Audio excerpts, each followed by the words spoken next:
और चलिए बात करेंगे जलालुद्दीन की। जलालुद्दीन उर्फ छांगुर बाबा पर बहुत बड़ा खुलासा हुआ है। अवैध धर्मांतरण की फैक्ट्री चलाने वाला ये सरगना कोड वर्ड इस्तेमाल करता था, ऐसा कोड वर्ड जिसे साधारण इंसान समझ ही नहीं सकता। सिर्फ उसके एजेंट इस कोड को इस्तेमाल करते थे और समझते थे।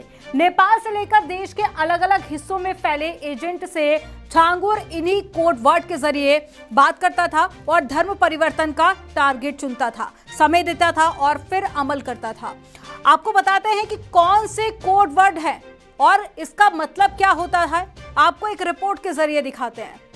लेकिन उससे पहले देखिए, आपको समझाते हैं कि मिट्टी पलटना यानी कि धर्मांतरण, और दूसरा कोड वर्ड था प्रोजेक्ट यानी कि लड़की को यह प्रोजेक्ट नाम दिया गया, और काजल लड़की का उत्पीड़न, और दर्शन यानी कि छांगुर से लड़की की मुलाकात को दर्शन कहा जाता था। ये 4 कोड वर्ड हैं और इन्हीं कोड वर्ड के जरिए ये अपने एजेंटों से बात किया करता था। अब आपको बताते हैं जलालुद्दीन और छांगुर के अवैध धर्मांतरण गैंग का प्लान डिकोड होने से जुड़ी हुई ये रिपोर्ट। जांच एजेंसी को आखिर कैसे मिले कोड वर्ड और फिर कैसे हुआ खुलासा, एक रिपोर्ट के जरिए आपको पूरी सच्चाई बताते हैं।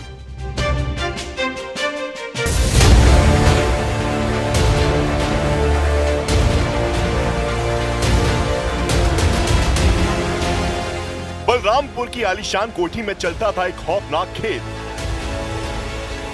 एटीएस की गिरफ्त में जलालुद्दीन उर्फ छांगुर ने मजहब की आड़ में तैयार की थी 50 युवकों की फोर्स, जो बाबा के एक इशारे पर किसी भी हद तक जा सकती थी। लश्करे छांगुर के स्पेशल 50। जलालुद्दीन बना रहा था अपनी फौज। इस्लामिक राष्ट्र की खौफनाक साजिश। एटीएस ने जो एफआईआर दर्ज की है कि छांगुर उर्फ जलालुद्दीन ने 1 साल के भीतर इतनी ज्यादा रकम हासिल की कि उसने बलरामपुर के उतरौला में आलीशान कोठी बना ली, शोरूम बना लिया, लग्जरी गाड़ियां खरीद ली, और तो और उसने अपने इस किले में आतंक का अड्डा बना लिया और यहाँ आतंकी ट्रेनिंग कैंप बना लिया। जलालुद्दीन किसी शातिर अपराधी की तरह कोड वर्ड का इस्तेमाल अपने एजेंट से बातचीत के लिए करता था, ताकि किसी को शक भी न हो और वह कामयाब हो जाए। प्रोजेक्ट, काजल, मिट्टी पलटना और दर्शन जैसे कोड वर्ड सामने आने के बाद एजेंसियां भी हैरान हैं। इन युवकों को न सिर्फ धर्मांतरण में लगाया गया, बल्कि हिंसा और दबाव का जरिया भी बनाया गया। इनका माइंड कंट्रोल इस हद तक था कि बाबा का हर आदेश बन जाता था आखिरी हुक्म। कहने का मतलब, छांगुर उर्फ जलालुद्दीन ने 50 युवकों की एक स्पेशल फोर्स तैयार की थी, जो धर्मांतरण के लिए ब्रेन वॉश करने का काम करते थे। ये सभी 40 से 50 युवक बलरामपुर के उतरौला में छांगुर के अड्डे पर रहते थे और उसके कहने पर कुछ भी करने को तैयार थे। ये एक तरह से छांगुर उर्फ जलालुद्दीन की कमांडो यूनिट थी, जो उसके लिए मरने मारने को भी उतारू थी। इतना ही नहीं, बलरामपुर में एटीएस की छानबीन के दौरान एक बड़ा खुलासा हुआ है। सूत्रों के मुताबिक जलालुद्दीन उर्फ छांगुर के ठिकाने से सीजर-ए-तैयबा नाम की किताब मिली है, जिसे खुद बाबा ने छपवाया था। बताया जा रहा है कि इस किताब को बाबा ने प्रसिद्धि पाने के लिए धर्म प्रचार की आड़ में छपवाया था, लेकिन इसका असली मकसद लव जिहाद और अवैध धर्मांतरण को बढ़ावा देना था। इस गैंग के सभी गतिविधियों, इनके मनी ट्रेल, इनके द्वारा अर्जित अवैध संपत्तियां इत्यादि की जानकारी की जाएगी। साथ ही संपूर्ण गैंग के नेटवर्क की जानकारी भी प्राप्त की जाएगी। एटीएस को अब शक है कि ये किताब ही उस पूरे ब्रेन वॉशिंग नेटवर्क का मुख्य औजार थी, जो धर्मांतरण की घटनाओं में इस्तेमाल की जा रही थी। अब एजेंसियां इस किताब की छपाई, वितरण और इसके पीछे छिपे पूरे नेटवर्क की जांच में जुट गई है। यानी ब्रेन वॉश का पूरा रोड मैप तैयार किया गया था। पूरा ब्लूप्रिंट्स अब सामने है। सीजर-ए-तैयबा किताब 50 युवकों की टास्क फोर्स और इसके साथ ही मदरसों को भी टारगेट किया जाता था। इसके लिए कोड वर्ड का इस्तेमाल किया जाता था। अभी बलरामपुर में एक बड़ी कार्रवाई को हम लोगों ने आगे बढ़ाया है। आपने देखा होगा, उसने रेट तय किए थे। यानी कैसे धर्मांतरण के कार्यक्रम को आगे बढ़ाना है,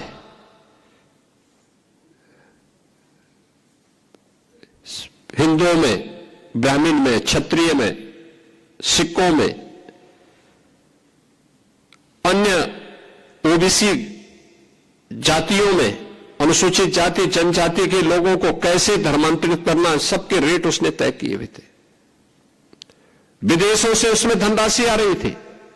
आप सोचिए 100 करोड़ से अधिक का ट्रांजैक्शन अब तक उसके 40 खातों में प्राप्त हुआ है।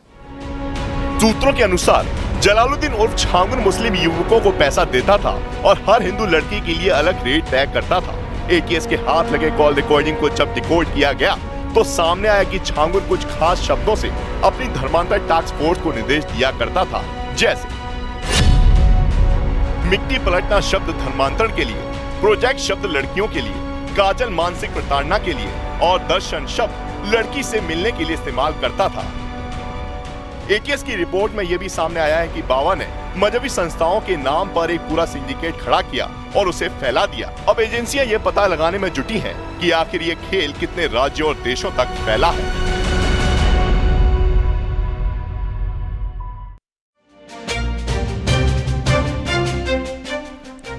जलालुद्दीन और छांगुर के अवैध धर्मांतरण गैंग में शामिल मोहम्मद अहमद को लेकर भी कई बड़े खुलासे हो रहे हैं।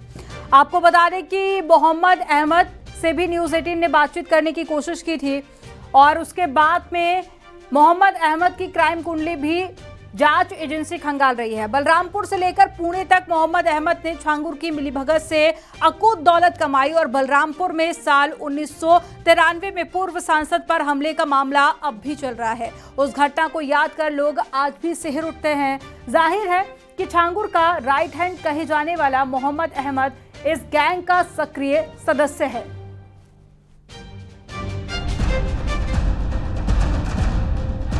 जलालुद्दीन उर्फ छांगुर बाबा के अवैध धर्मांतरण के काले साम्राज्य का राजदार और छांगुर बाबा के राइट हैंड मोहम्मद अहमद का बड़ा आपराधिक इतिहास रहा है। महज 19 साल की उम्र में मोहम्मद अहमद ने बीजेपी के कद्दावर नेता और बलरामपुर के तत्कालीन सांसद सत्यदेव सिंह को गोली मारकर घायल कर दिया था। ये घटना 1993 में विधानसभा चुनाव में मतदान के दिन नया नगर बूथ पर हुई थी। कोतवाली उतरौला क्षेत्र में स्थित नया नगर मोहम्मद अहमद का पैतृक गांव है। विधानसभा चुनाव में मतदान के दिन बूथ कैप्चरिंग की सूचना पर तत्कालीन सांसद सत्यदेव सिंह नया नगर बूथ पर पहुंचे थे। बूथ कैप्चरिंग का विरोध करने पर मोहम्मद अहमद और अन्य 5 लोगों ने मिलकर सत्यदेव सिंह पर जानलेवा हमला किया और गोली मारी थी। सत्यदेव सिंह के पेट में गोली लगी थी और वो बुरी तरह घायल हो गए थे। सत्यदेव सिंह के अंगरक्षकों ने जवाबी फायरिंग की थी, जिसमें एक शख्स की मौत हो गई थी। हेलीकॉप्टर से सत्यदेव सिंह को लखनऊ ले जाया गया था। अब भैया हम जब पहुंचे तो गोली दड़ा था, वो हमारे वैसे लंबे थे, ऐसे चले नहीं तो हम ही चले जाते। अगर थोड़ा और नीचे चलते तो हम चले तो हमारा तो कोई 75 नहीं होता। आप भी वहाँ मौजूद थे जब हम पहुंचे ना जीप लेके पहुंचे। इस घटना में 6 लोगों के खिलाफ कोतवाली उतरौला में मुकदमा दर्ज किया गया था, जिनमें मोहम्मद अहमद भी शामिल है। हालांकि सत्यदेव सिंह का 2020 में निधन हो चुका है, लेकिन ये मुकदमा आज भी न्यायालय में विचाराधीन है। कोतवाली उतरौला का मुकदमा है जो कि न्यायालय श्रीमान एडीजे फर्स्ट महोदय का वहाँ आज भी विचाराधीन है। और उस समय विधानसभा चुनाव में सदैव सांसद जो सत्यदेव सिंह जी थे उस समय भाजपा के सांसद थे और नया नगर बिशुनपुर में उस समय वो आए हुए थे और उनके ऊपर जानलेवा हमला करके ये जो मोहम्मद अहमद खां है ये था और इसके साथ में 2-3 साथी और थे। इन लोगों ने उनको घायल कर दिया था। मोहम्मद अहमद एक शातिर और गिरोहबंद संगठित अपराध को अंजाम देता आया है। महाराष्ट्र के पुणे और उतरौला में मोहम्मद अहमद की करोड़ों की संपत्ति सामने आई है, जिसकी जांच चल रही है। सर्वेश सिंह, न्यूज़ 18, बलरामपुर।